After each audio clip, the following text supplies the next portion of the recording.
கோவப்படும் போது எத்தனை வயசு? இப்ப பிள்ளை பிறக்கும் போது எத்தனை வயசு? இந்த பிள்ளைகளுக்கு கல்யாணம் ஆகி இப்ப மனைவியும் இருக்காங்க.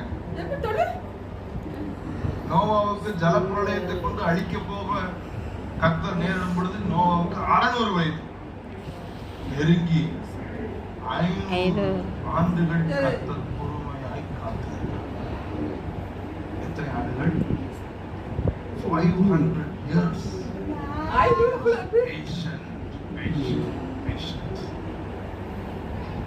இவரே 11 அதிகாரம் 7வது வசனத்தை நீங்கள் கவனித்து பார்த்தால் Hebrews chapter 11 verse 7